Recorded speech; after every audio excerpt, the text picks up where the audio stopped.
If you just got a Model X or a Model S, or you just want to know what a Model X is like, then this video is for you. Also, because Tesla is just so random, a 5-seater Model X with black interior, round steering wheel now qualifies for the $7,500 tax credit, which is insane. So that on top of using my $1,000 off referral link drops you down to under $80,000 for a 5-seater Model X, and I honestly can't believe it.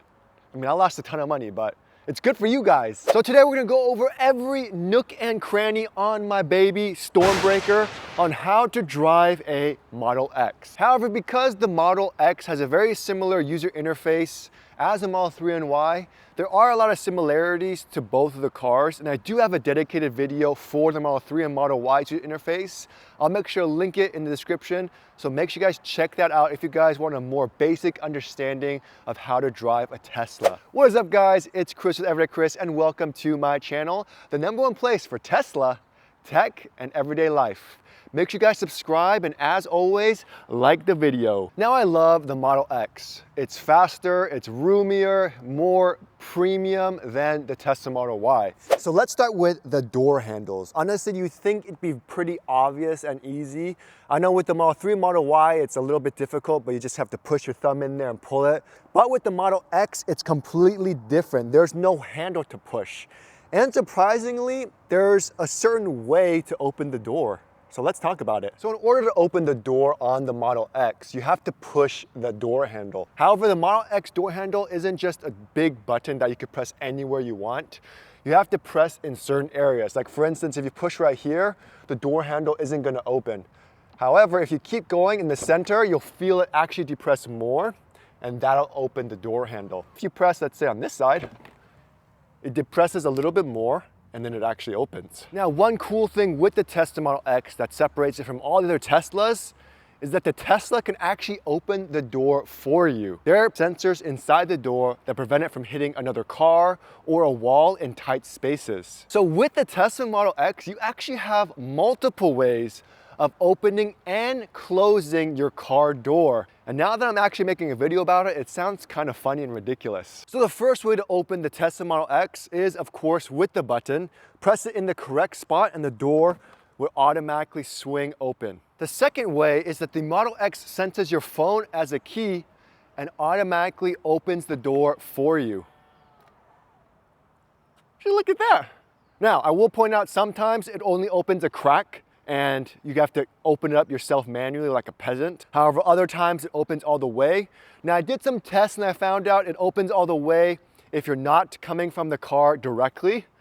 If you're coming behind the car, it'll open all the way. That is another way to open the door in the Tesla Model X. The third way you can open your car door is, of course, with the Tesla key fob, or you can go into your app and manually open the door. Boom!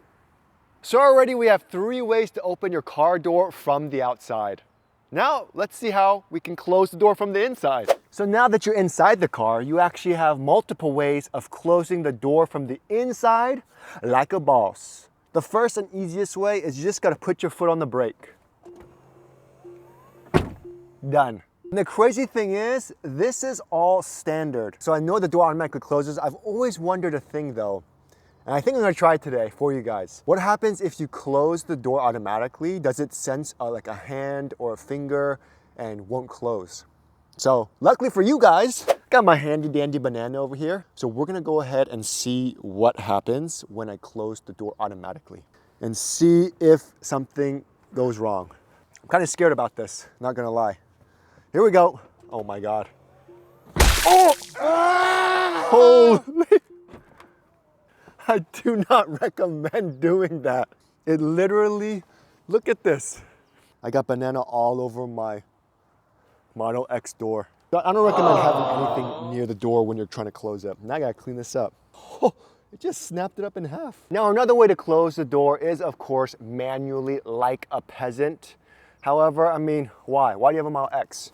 But you can always close it manually. Again, there is a motor in here, so you do have to put a little bit more elbow grease into it when you're closing the door, but it's definitely possible just to close it like a normal person. You thought I was done? There's actually a third way of closing the door from the inside.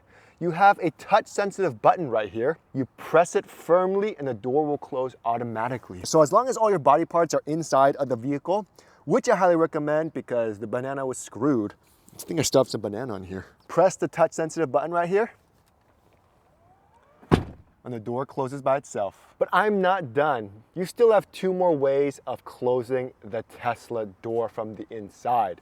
One way is, you could always use the app to close the door as well. And of course, you can close the door from the center screen by clicking on driver. Sheesh. And if you guys are inside the vehicle, just press on driver and the door will pop open. Another way is by pressing this touch sensitive button as well, and the door will open, or you can use the manual release right over here and open it this way. Although of course, just like the Model 3 and Model Y, they do not recommend doing that constantly as it can damage the window trim. And if you guys didn't realize it, the Model X has soft closed doors, which means you don't need a Honda Civic slam these doors anymore. You can literally just slightly push it and it closes on its own. And if you're leaving the car, you also have options on how to close the door when you're exiting the vehicle. And there's one option I'm gonna try for you guys, but I'm scared to death. So, number uno, get out of the car, close the door manually. Numero dos, press the door handle from the outside.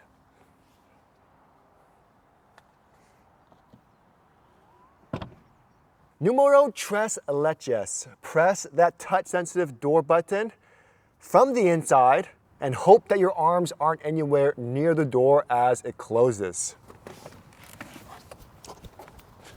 But again, be careful with that method because based on the banana test, you may not have an extra limb to spare. And lastly, we have number cuatro. As long as your phone is a key, the car will sense the key isn't nearby and it'll automatically close the door for you like a boss. Get my phone here, walking away.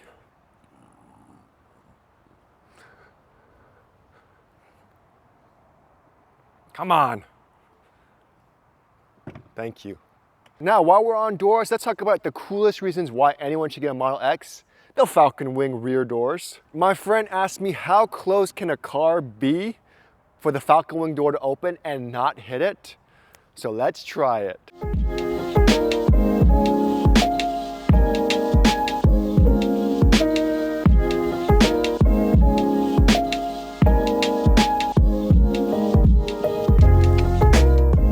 There's tons of sensors on the inside of the door as well as the top of the door that prevents it from hitting anything on the side as well as on the top. Now, these can be finicky at times. I know I had an issue with mine due to the rubber seals being too new and it not closing all the way. So make sure you guys test out the Falcon Wing doors when you get the car, because I have found issues due to factory problems where they put too much paint on the inside of the door. The sensors think there's an object there and it actually won't close. So that's something to keep in mind. Bookmark this section if you guys ever are having that issue. Also guys, make sure you guys test out the sensors on the top in a low area like a garage to make sure it actually senses something on top of there. Because there have been issues where it didn't sense anything and ended up damaging the Falcon door. So be careful. So the same thing with the front door handles. You can't just push anywhere on the door handle on here. It actually requires more pressure. So for instance, this isn't working, but when you push around the center, it'll work. Or when you push on the outside, it'll work as well. And the door opens like that. As you can see, I got my beautiful pet liner for my dogs. I am gonna do a video on that as well, so make sure you guys hit that bell notification icon. I think the Model X is a great car for pets if you have dogs and whatnot. So much extra space and it's very easy. But I'm gonna talk about ways to protect your Tesla if you guys have pets. So to close the Falcon Wing umbrella, you can go ahead and press the close button on the column over here. There's also a way where you could press this red button up here if you're tall enough, and you can push that to close as well. You can also close the door from the app. You can also open it from the app. If you guys ever have any issues with the Falcon Wing door not closing or not opening the way you want it to, there is a way to manually open and close it with kind of like a reset button. You can manually close and open the door by holding the inside button on the column You'll hear a beep, so hold it until it closes or opens. You can also hold it on the Tesla screen. Now, I do have a quick tip on how to open your Falcon Wing door in an emergency. Spoiler alert, it's not easy. There's actually a wire beneath one of these speakers. You have to push it and manually push the door open. So just go out to the front doors. Also, if you guys do have the Falcon Wing doors and you notice a lot of squeaking whenever you're driving, the Falcon Wing doors actually sits near the panel here. So I ended up putting a ton of felt tape just to provide a little bit of cushion, and I haven't had any squeaking since. The car also knows when you open the Falcon Wing door fully, manually at certain locations. So at home I have a garage track so the doors don't open all the way automatically. But if I'm there to verify that it won't damage the door, I open it all the way and then ask me if I want to open the doors fully at this location, which is a nice feature. If you also don't like the flash of the Falcon Wing doors, you can have them on the low setting so it opens partially, just enough to squeeze out. So now we're on the inside in the front of the Tesla Model X. You have the beautiful panoramic one-piece glass roof that provides a lot of headroom and honestly makes me feel like I'm a cockpit in an airplane. It's so awesome. I love this feature. Of course, I got my radar detector, my Uniden R8 that I installed into here. I have a video on that, so check that out if you're interested. Now, one of the most interesting features of the car is this teeny tiny sun visor for ants. However, I just want to say it does expand out. There is another flap that allows you more shade if the sun is shining. It does attach over here magnetically, so that's that, but it's nice to know it's there. You also have a mirror if you want to look at yourself in the mirror as well. Now in the center over here, you have your emergency light, so that's good to know. You also have the gear indicators, but I'll talk about that in a second. You have this beautiful center area. It goes all the way forward, allows you to customize stuff. So I have my cup holders here, but if I don't want the cup holders, I can move it away. I got my Jowa hub here to charge stuff, has an integrated LED light. You have the center tray as well that you can move. And of course, you have a huge hole full of stuff in there. You have a magnetic armrest, which is nice. The hole in here isn't the biggest, so not a lot of space. Your 12-volt cigarette outlet is also not in here. It's located down here in the center. Inside, you have the beautiful yoke steering wheel with no stalks. I love this feature of the Tesla Model X the most. Again, you can retrofit it after you take purchase of your car. In the center, you have your dome lights over here.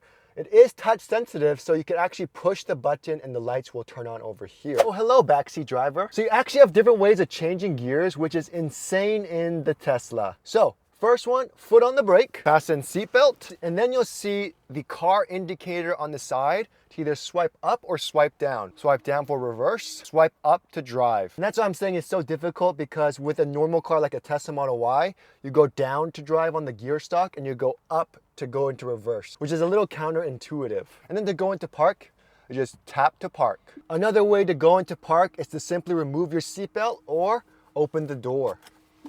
Boom. On this screen over here also is where your auto park pops up when it does pop up. So keep that in mind. You can also go into neutral here if you wanted to. Another feature to enable under pedals and steering is auto shift out of park beta. That uses the cameras to determine whether to go forward or backwards. So all you have to do is put your foot on the brake and it does it for you. And this is a feature I use the most. And lastly, if you hold the buttons in the center near the emergency lights, you can manually shift gears as well. One cool thing is if you ever wanted to engage the emergency brake on the Tesla Model S or Model X, you just have to hold the park button and then the emergency brake will activate. Everything else on the yoke is pretty self-explanatory, and it honestly only takes a few days to get used to. I found out though, if you wanted to honk your horn easily, if you put your entire hand on the right side, the horn will honk, so you don't have to fiddle with finding the honk button. In the center here, this is where your key card goes if you wanted to add a key or start your car or add a phone as a key. So let's go ahead and start that right now. So under locks is where you can add a key or add your phone as a key. So let's go ahead and set that up right now. All you have to do is go to add a key, and then very simple to do, as long as you have your VIN number or your driver in the Tesla app, it is insanely easy. So right here, all you have to do, go to your app and it'll say to add your phone as a key. So you just set it up, authorize this, And that's pretty much it. So simple. You can even set up Bluetooth audio on here as well if you wanted to. So the user interface is very similar to the Model 3 and Model Y if you're coming from there in that aspect. However, there are a few differences. You have your lock option, Sentry mode option. If you want to change profiles, you can do that as well easily. You can go to the driver profile settings and adjust that as well. You have your Wi-Fi as well as your temperature and time. If you're ever traveling, like for us, we go to Arizona all the time and it doesn't update, all you have to do is hold the time and it'll ripple and it'll automatically update to that time. One cool option with the Model X is that you have the ability to move things around. So if I have my music tab here, but I want it on the other side, you could just swipe it that way. So you have more screen size on this side and you could do that. Now that that's there, everything will default to that side as well. But if I switch it back to here, it'll default back to this side. And with the driver profiles, once you have a profile, anytime you move any setting like a seat setting or anything, you can automatically adjust and save it. Then when you go to a profile, go to your phone, you can sync it to that. Just press the little guy so you could see it syncs to there. Now I talked about this before, but I feel like the Model X and S doesn't get a lot of love from the software engineers as the Model 3 and Y, because there's a lot of features missing that I wish I had in the Model X. However, it does make sense because the center display isn't touch sensitive, so I can't touch anything on there. However, I wish the driver visualizations was on the center display, and I wish I could touch certain features just to make my life easier. Now, when you press the car icon, you don't get that cool display like the Model 3 and Model Y, where you can easily open the frunk or the trunk. It's a little less intuitive as it's actual buttons. And I think they might update that in a new software update. However, it's not confirmed, and I'm on FSD beta, so I'll probably get that last. When you are on the car icon, you have the name of your car up here. You can change your profile. You have your home link, which is included, thank the Lord. Notifications, Bluetooth, as well as cell service or Wi-Fi. This is the main hub as well, where you can automatically open or close all the doors. So once multiple doors are open, if you wanted to automatically close it, there's a close all button that allows you to close all immediately. This is all real time. If you put the blinkers on, you'll see the blinkers turn on as well. In the center display, you also have a couple visualizations to show you what's going on. Now, this is like your quick control section. You can access things like opening the charge port, turning on the wipers, window lock, child lock, adjusting the display. Also, you could rotate the display, which is a nice feature that they added. And then you can also fold your mirrors as well and save the location like we talked about before. So moving on to pedals and steering, it's mostly self-explanatory. When I got my Model X long range, I was surprised to see insane acceleration as well as drag strip mode. These settings I thought were applied only to the Plaid models. However, it's cool that they do have it. I didn't really notice a difference in acceleration between Sport and Insane. It was very similar. So might as well just keep it on Insane. You could change the steering comfort. At first, when you get a yoke steering wheel, I always recommend the comfort mode because it makes it way easier to turn and do U-turns. However, now I'm very used to it, so I do like Sport mode. Again, make sure you enable auto shift out of park, as it makes it very easy to shift gears. This is a feature, make sure you enable if the battery is too cold or if you're charged at 100% and there's not enough regenerative braking. The car will use the brakes on its own to slow down just like it would if regenerative braking was available. Moving on to suspension. This bad boy has adaptive suspension, which means you could change the height from very low to very high. It shows you the suspension data and you can adjust the adaptive suspension dampening. I found that comfort is much more comfortable than the Model Y. However, it doesn't handle as well on tight turns. You can also set it to advanced where you can customize stuff on your own if you wanted to. However, for me, coming from a Model Y, I like the Sport mode setting. I noticed that they used to default to medium. However, due to range as well as control, the default is now low.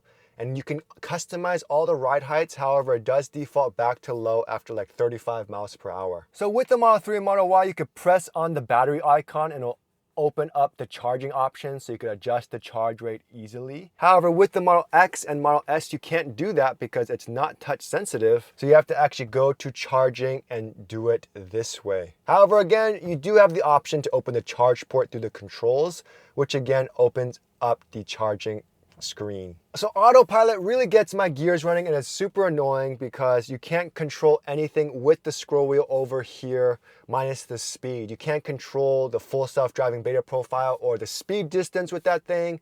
And I'm hoping it'll be fixed in another update, but today is not that day. I do like how you can enable auto steer and autopilot just with single click of the scroll wheel instead of pressing it twice. All of these details are pretty self-explanatory. Again, I have a dedicated video on all these features, but just to recap, the offset is a set speed plus 7% of how fast you're going. So let's say I want to enable autopilot. If I'm going 65 miles per hour, it'll automatically be a set speed of 70 miles per hour right there. I recommend summon. I recommend customizing all of these so that it's easy to bring your car in and out of a parking spot. Standby mode, I recommend turning off because you don't need it and it just drains your battery. Speed limit warning, I have it on display. And these are all my other settings as well. And again, we talked about locks, but this is where you add your keys. I have tons of keys. Got my Canique ring on right now, and I have that as well. So it's super easy to enable and turn on. You can also enable the child lock feature. This is where you enable all that walk-away door lock. One thing I do want to point out, driver door unlock mode. I thought this was a great feature to enable until I realized that my trunk wouldn't open. So driver door unlock mode only allows you to open your driver door. So if you're trying to unlock the car and open the trunk from the outside, it will not work. So that's why I do not have this feature enabled. Falcon door height, auto versus low, that's all up to you. You can close the windows on lock. Now it's cool with the Model X is they have this super cool function that the European cars have called the rear fog light that turns on two bright red lights, and it's super helpful for foggy weather or super rainy weather and improves visibility. You can also turn on the dome lights here as well if you wanted to. Auto turn signals, super useful feature, especially with the stockless design, so that the turn signals can turn off by itself when you enter a lane, so you don't have to worry about fidgeting with all that stuff. Under display, you can lock the rear display so people won't accidentally press it or dogs won't accidentally press it. Here you can also tilt the screen, although you can also do it under controls and customize all these other features, as well as the feature I love to do but I can't do in the Model S and Model X. Now unlike the 3-in-Y, if you press the center icon, you can't adjust between miles and percentage and do any of that stuff, which sucks. So the only real way to do that is to go to display all the way down and then change it from percentage to distance, which is horrible. And we go to trips, it's all the same as the Model 3 and Model Y. You can customize these two. I recommend one of them as lifetime so you can see how many kilowatt hours you used. Apparently now with the tire rotation, that is a feature on the service tab where it shows your tire pressure. However, again, I'm on FSD beta, so I don't have that yet. Navigation, same thing, very self-explanatory. Under safety is where you can enable or disable sentry mode, as well as customize the dash cam settings as well. Pin to drive, glove box, speed limit mode. Joe mode is great if you have kids and you want the chimes to be quieter. Service is where your tire pressure is. Software is the basic settings to see all that. And you can go ahead and go into that secret service menu if you wanted to as well. And upgrades, if you ever wanted to get some upgrades like premium connectivity or anything else, you could do that here. So let's talk about this down here. This is where all your apps are. You have the ability to turn on the fan. You can adjust things on the fly if you wanted to. You can schedule stuff right here. Whoo, it is loud. You can turn off the fan like that. You can automatically control this if you wanted to, really quickly on the fly. You have basic controls in the rears. Turn on the heated seats, turn it all off. If you press it once or twice, you have all these quick options and icons to customize as well. The front fog as well as that. You also have the ability to customize your heated seats if you wanted to, put it on heat or cold. I like auto, works really well. Because the screen's bigger, you have the ability to add 6 icons that stay there permanently and 1 recent apps one, and these are the ones I have. You have the ability to control the rear display, which is cool. So you can actually control everything like the fan, the flow, all that stuff. You can control the music and all that from the rear display, which is nice. If you want to dual climate control, just press the split option and then it'll have dual climate control here. And with the Model X, you get more added features like the ability to play Steam games in your Tesla. And what's really cool is you have the ability to do a light show, but because the Falcon Wing doors are so awesome, it looks even cooler, and you can schedule that light show as well. So there you have it, guys. The Model X is an amazing purchase. I don't regret it at all. And with the price reductions, I think the Model X is an awesome car to get if you are considering one.